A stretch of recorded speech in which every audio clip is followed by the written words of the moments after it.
दिव्या, ओ दिव्या, ये महारानी अब तक सो रही है। जल्दी उठ, बाथरूम में कपड़ों का ढेर लगा हुआ है। धूप निकलने वाली है, धोकर छत पर सूखने के लिए डाला, उसके बाद बर्तन धो लेना। अरे उठ, क्या हुआ, सुनाई नहीं दे रहा? माँ, मेरे सिर में बहुत तेज दर्द हो रहा है और बुखार भी लग रहा है। पूरी रात ठंड लगती रही। ये नाटक ना मेरे सामने मत करना, मुझे सब पता है। तू कपड़े धोने की डर से बहाना कर रही है। चुपचाप उठकर 2 मिनट में अगर तू बाथरूम में कपड़े धोने नहीं गई तो तेरी बहुत ठुकाई लगेगी। माँ, मैं कितनी देर से कंघी लेकर घूम रही हूँ। मेरी छुट्टियाँ बना दो, मुझे स्कूल जाने के लिए देर हो रही है। आई मेरी बच्ची, अभी थोड़ा सा रुक, मैं तेरे लिए पहले गर्म दूध लेकर आती हूँ। गर्म दूध पीना बहुत अच्छा होता है, इससे दिमाग तेज होता है और पढ़ाई में भी मन लगता है। दिव्या और शालू, इन दोनों बच्चियों में इसलिए भेदभाव क्योंकि दिव्या ममता की सौतेली बेटी है और शालू ममता की अपनी बेटी है। लगभग 1 साल पहले राजवीर ममता से शादी करके आया था। राजवीर की ये दूसरी शादी थी। पहली पत्नी शोभना के गुजर जाने के बाद दिव्या की देखभाल के लिए राजवीर ने ममता से दूसरी शादी की। राजवीर शहर में काम करता था और ममता दोनों बच्चों के साथ गांव में रहती थी। शादी के बाद ममता ने दिव्या पर अत्याचार करने शुरू कर दिए। वो दिव्या के साथ हर समय अपना सौतेलापन दिखाती थी, जिस बात से राजवीर बिल्कुल बेखबर था। मैं शालू को स्कूल छोड़ने जा रही हूँ, मेरे आने तक सारे कपड़े धोकर रखना, समझी? और ठंड का बहाना करने की बिल्कुल जरूरत नहीं है। इस स्वेटर को उतार कर यहाँ रख। तुम मुझे छोड़कर क्यों चली गई? सौतेली माँ मुझे बहुत मारती है। इतनी ठंड में वो मेरे से सारा काम करवाती है। माँ लौटाओ, तुम भगवान के पास क्यों चली गई? दिव्या घर का सारा काम करती है। वो बुखार में तपी हुई थी, पर ममता को उस पर जरा सा भी रहम नहीं आता। उसी समय दिव्या के पापा आ जाते हैं। ममता, ओ ममता, कहाँ हो? दिव्या और शालू तो दोनों स्कूल गई होंगी। अरे आपने आने की कोई खबर ही नहीं दी। दिव्या बेटा, ये तो क्या कर रही है? मैंने तुझे आराम करने के लिए कहा था ना। देखो ना, ये लड़की भी मेरी एक नहीं सुनती। इसे बुखार था, मैंने इसे आज स्कूल नहीं जाने दिया। मैंने कहा तो आज छुट्टी करके आराम कर ले। मैं शालू को स्कूल छोड़ने गई और ये पीछे से काम पर लग गई। चल छोड़ सारा काम, जाकर बिस्तर पर सो जा। मैं तेरे लिए गरम गरम मूंग दाल की खिचड़ी बना कर लाती हूँ। ममता, ये देखकर मुझे बहुत तसल्ली है कि तुम दिव्या का कितना ख्याल रखती हो। अगर जरा सा भी तेरे बापू को शक हुआ ना कि मैं तुझे स्कूल नहीं जाने देती बल्कि घर पर तेरे ऊपर जुल्म करती हूँ, तो इसी चाकू से तेरी गर्दन अलग कर दूंगी। चुपचाप आंखें बंद करके सो जा। और मैं तेरे लिए कोई खिचड़ी नहीं बना रही हूँ, पर बोल देना अपने बापू को कि तूने पेट भर खिचड़ी खा ली है। कल की रोटी पड़ी है, वो ला कर दे रही हूँ, चुपचाप खा ले चटनी के साथ। ममता, ठंड बहुत बढ़ गई है। मैं दिव्या और शालू के लिए ये नए स्वेटर और तुम्हारे लिए ये शॉल खरीद कर लाया हूँ। दिव्या ने स्वेटर क्यों नहीं पहना? दिव्या मेरी बच्ची, ये ले, तो ये स्वेटर पहन ले। जैसे ही राजवीर दिव्या को स्वेटर पहनाने लगता है, वो अपने पिता के गले लगकर जोर जोर से रोने लगती है। अरे मेरी बच्ची, तो रो क्यों रही है? अब तो मैं 2-3 दिन तेरे साथ ही रहूंगा। चुप हो जा। चल तू तैयार हो जा, मैं तुझे वैद्य जी के पास ले चलता हूँ। वो तुझे अच्छी सी मीठी मीठी दवाई देंगे और तू बिल्कुल ठीक हो जाएगी। पापा, आप बहुत अच्छे हो, मेरे सबसे अच्छे पापा। अगले 2-3 दिन तक राजवीर गांव में ही रहता है। इस कारण ममता दिव्या को कुछ नहीं कह पाती। 2-3 दिन तक दिव्या बहुत खुश थी क्योंकि उसके पापा उसी के साथ रहते थे। खाना पीना, हंसना खेलना, वो दिव्या और शालू के साथ ही समय बिताते थे। पर एक सुबह जब दिव्या सोकर उठी, माँ, पापा कहीं नजर नहीं आ रहे? तो सो रही थी, वो सुबह की बस से वापस शहर चले गए। अब तेरे साथ बहुत हमदर्दी का नाटक हो गया। जाकर घर का सारा काम खत्म करके इतने दिन के मैले कपड़े रखे हुए हैं, सब धुल जाने चाहिए। और ये नए स्वेटर मुझे दे, शालू पहनेगी ये नए स्वेटर। माँ, ये स्वेटर मेरे है, मैं इसे नहीं दूंगी। ये स्वेटर पापा मेरे लिए लाए हैं। अरे मुड़ी मैया, इतनी गज भर लंबी जुबान, ज्यादा ही स्वेटर पर प्यार आ रहा है। आज देखती हूँ, कड़ाके की ठंड पड़ रही है, पूरी रात घर से बाहर रहेगी और वो भी बिना स्वेटर के। पूरा दिन दिव्या बिना स्वेटर पहने कड़ाके की ठंड में घर के सारे काम करती है और रात के समय ममता उसे घर के बाहर खड़ा कर देती है। माँ, मुझे बहुत ठंड लग रही है, मुझे घर के अंदर आने दो। आप मेरे स्वेटर ले लो, मुझे ये स्वेटर नहीं चाहिए, मुझे घर के अंदर आने दो। माँ, अच्छा, सुबह तो बड़ी अकड़ से बोल रही थी, मेरे पापा लाए हैं, मेरे पापा का लाया स्वेटर मैं किसी को नहीं दूंगी। अब सारी अकड़ निकल गई भरी ठंड देखकर। अब मैं भी जिद्दी हूँ, मैं तेरी कोई बात नहीं सुनूंगी। आज तू ठंड में बाहर ही खड़ी रहेगी। दिव्या ठंड से ठिठुर रही थी, कड़ाके की सर्दी थी। गांव वाले भी अपने घरों में दुब के बैठे थे, किसी की भी नजर दिव्या पर नहीं गई। दिव्या एक दीवार के सहारे बैठकर रोने लगी। माँ, बहुत ठंड लग रही है, दूसरी माँ ने मुझे घर से निकाल दिया, पापा भी चले गए। माँ, तुम कहाँ हो? माँ, दिव्या को अंदर बुला लो, बाहर बहुत ठंड है। चुपचाप सो जा, वरना तुझे भी बाहर उसके साथ खड़ा कर दूंगी। बड़ी आई दिव्या की सगी बहन बनने, सौतेली बहन है वो तेरी, सौतेली। दिव्या की करुण पुकार उसकी माँ के कानों तक पहुँचती है और स्वर्गलोक में शोभना यमराज जी से विनती करती है, हे मृत्यु के देवता, हे धर्मराज, मुझे बस कुछ देर के लिए धरती पर जाने दीजिए। मेरी बच्ची ठंड में ठिठुर रही है। यमराज जी, मुझे कुछ देर के लिए धरती पर जाने दीजिए। शोभना, तुमने सदैव बहुत नेक कर्म किए हैं, सबका अच्छा सोचा है, इसलिए मैं तुम्हें 1 घंटे के लिए धरती पर जाने की इजाजत देता हूँ, और ठीक 1 घंटे बाद तुम वापस स्वर्ग लोक में लौट आओगी। आपकी जय हो धर्मराज, आपका बहुत बहुत शुक्रिया। आपने मुझ माँ पर बहुत उपकार किया है। आपकी सदा ही जय हो यमराज जी। यमराज से विदा लेकर शोभना धरती पर पहुंचती है। राजवीर का मन बेचैन था और उसे अपनी तबीयत ठीक नहीं लग रही थी, इसीलिए वो आधे रास्ते से ही गांव की दूसरी बस पकड़कर वापस लौट आता है। उधर शोभना की आत्मा दिव्या के पास जाती है। दिव्या, मेरी बच्ची घबरा मत, देख तेरी माँ आ गई है।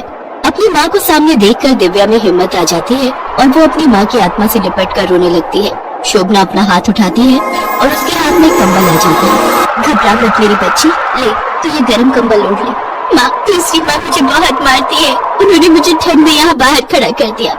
पापा भी चले गए, वो मुझे पापा को कुछ भी नहीं बताने देती। माँ, मुझे यहाँ नहीं रहना, मुझे आपके साथ जाना है। नहीं मेरी बच्ची, अभी तो तुझे इस दुनिया में बहुत कुछ देखना है, तो चिंता मत कर, अब सब ठीक हो जाएगा, तो घबरा मत। राजवीर शोभना और दिव्या की सारी बातें सुन लेता है और गुस्से में आ जाता है। शोभना, मुझे माफ कर दो, इन सब बातों का कारण मैं हूँ। न मैं दूसरी शादी करता और न मेरी बच्ची के साथ आज ये सब होता। ममता को जिंदा नहीं छोड़ूंगा। आज एक माँ की ममता जीत गई और एक पिता का प्यार हार गया। आज तुम्हारी आत्मा अपनी बच्ची को बचाने के लिए आई है और मैं अपनी बच्ची के दर्द को नहीं समझ पाया। धिक्कार है मेरे पिता होने पर। आप तो चले गए थे ना, अब आप कैसे लौट आए? शायद मेरी बच्ची के आंसुओं की आवाज ने मुझे वापस बुला लिया। मैं तुम्हें इस घर में एक पल भी नहीं रहने दूंगा। मैं सब गाँव वालों के सामने तुम्हें इस घर से और अपनी जिंदगी से निकाल रहा हूँ। ऐसा न कहो, मुझे माफ कर दो, मुझसे गलती हो गई, मुझे माफ कर दो। राजवीर ममता की एक नहीं सुनता, उसने काम ही ऐसा किया था। अगर ठंड के कहर से बिन माँ की बच्ची दिव्या को कुछ हो जाता तो कौन जिम्मेदार होता। यही सब सोचकर राजवीर ममता को घर से निकाल देता है। अब मुझे जाना होगा, मेरे पास सिर्फ इतना ही समय था। अपना और दिव्या का ख्याल रखना। मेरा आशीर्वाद मेरी बच्ची दिव्या के साथ हमेशा रहेगा। इतना कहकर शोभना की आत्मा वहाँ से गायब हो जाती है। उस दिन से राजवीर अपनी बेटी के लिए माँ भी था और पिता भी। दिव्या भी अपने पिता का प्यार पाकर बहुत खुश थी। राजवीर दिव्या को अपने साथ शहर ले जाता है और वहाँ एक स्कूल में पढ़ने के लिए डाल देता है। राजवीर शालू के प्रति भी अपनी जिम्मेदारी निभाता है। वो हर महीने ममता को शालू की परवरिश के लिए खर्चे के पैसे भेज दिया करता था, पर ममता को उसने पत्नी का दर्जा कभी नहीं दिया और न ही कभी माफ किया।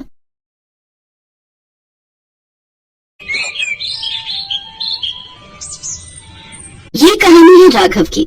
राघव का गांव पहाड़ी क्षेत्र में था, पहाड़ों और वादियों से ढका हुआ, जहां पूरे साल ठंड पड़ती थी। वो गांव हर दिन बर्फ की चादर में लिपटा रहता। राघव एक बहुत ही गरीब परिवार से था। उसके परिवार में उसकी पत्नी सुनिधि और उसका 6 महीने का एक बेटा चीनू था।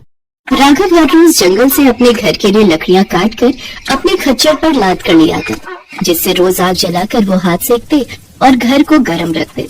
ठंड से बचने का यही एकमात्र उपाय था।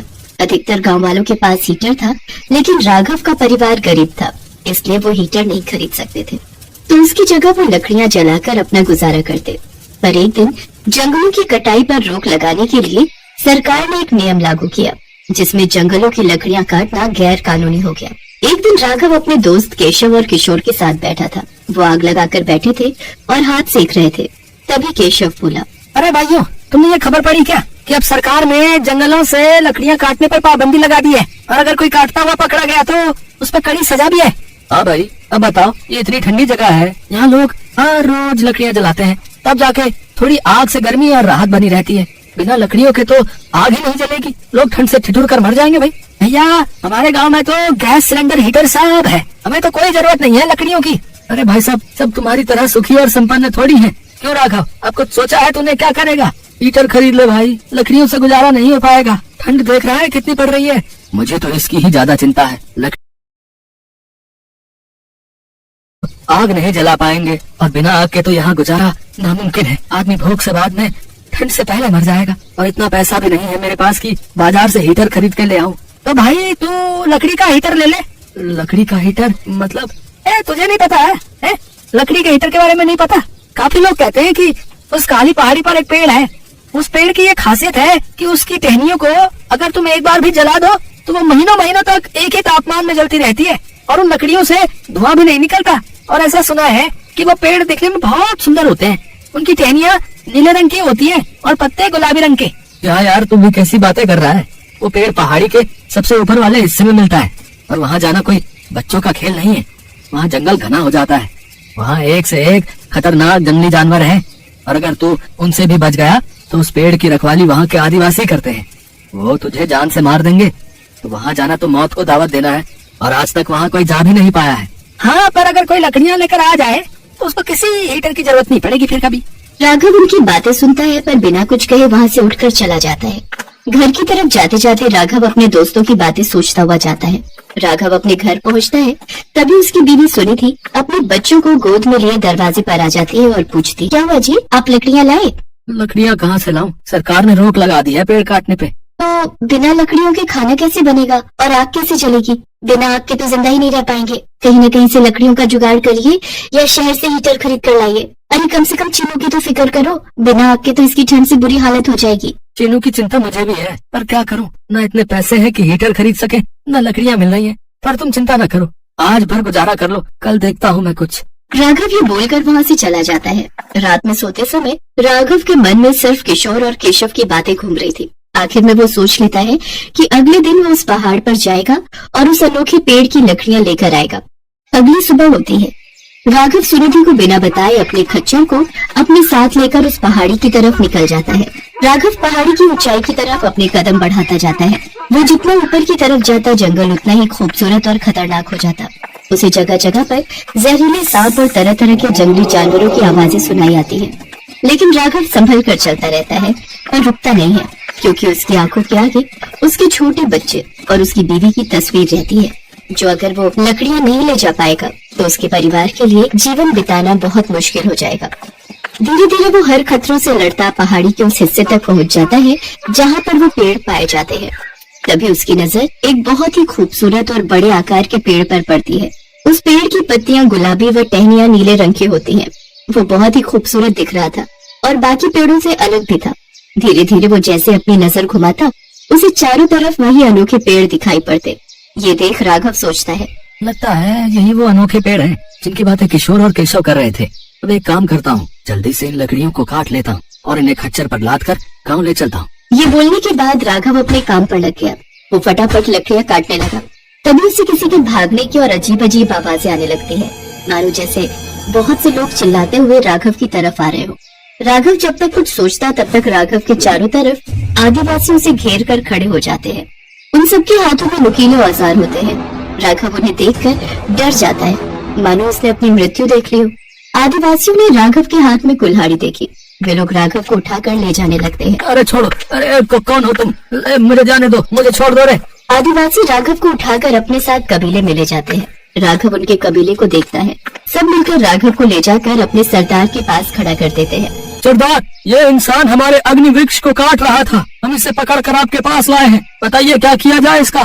तुम लोगों की हिम्मत कैसे हुई यहाँ तक आने की, और यहाँ आकर तुम हमारे अग्नि वृक्ष को काट रहे थे ताकि नीचे जाकर तुम लोग उसे बेचकर उसका कारोबार कर सको? नहीं नहीं, रुक जाए, मेरी बात तो सुने। जिसके बाद राघव अपनी सारी परेशानियां सरदार को बताता है। सरदार उसकी सारी बातें सुनता है। हम नहीं जानते कुछ भी, मैं तुमको यहाँ से जिंदा नहीं जाने दूंगा, वरना तुम औरों को भी लेकर आ जाओगे और धीरे धीरे तुम लोग हमारे अग्नि वृक्ष को खत्म कर दोगे। नहीं नहीं, मुझे सिर्फ अपने परिवार को जिंदा रखने के लिए लकड़ियाँ चाहिए। ये पेड़ हमारे जीने का आधार है, इसी की वजह से हम लोग जिंदा हैं। यहाँ पूरे साल बर्फ पड़ती है, सूखी लकड़ियाँ मिलना मुश्किल हो जाता है। हमारे पास आग जलाने का कोई साधन नहीं है, बड़ी मुश्किल से हम पत्थर से आग जलाते हैं। अगर ये पेड़ तुम लोगों की नजर में आ जाएगा तो तुम लोग इसका गलत इस्तेमाल करोगे। अभी राघव कुछ सोचता है और फिर बोलता है, अगर मैं आपको आग जलाने का एक आसान तरीका दे दूं तो? मतलब आप जो लकड़ियों और पत्थरों से आग जलाते हो ना, उसकी जगह एक ऐसा साधन दे दूं जिससे आसानी से आग जल जाए तो? सरदार राघव की बात समझ नहीं पाता। तभी राघव अपने पॉकेट से एक लाइटर निकालता है और नीचे पड़ी लकड़ी को लाइटर की मदद से एक झटके में जला देता है। सभी लोग ये देखकर अचंभित रह जाते हैं। ये कैसे किया तुमने? ये धातु हमें दे दो। हाँ दे दूंगा, लेकिन एक शर्त है, मैं आपकी मदद करूंगा तो आप भी मेरी मदद करेंगे। क्या आप मुझे इस अग्नि वृक्ष की लकड़ियाँ देंगे?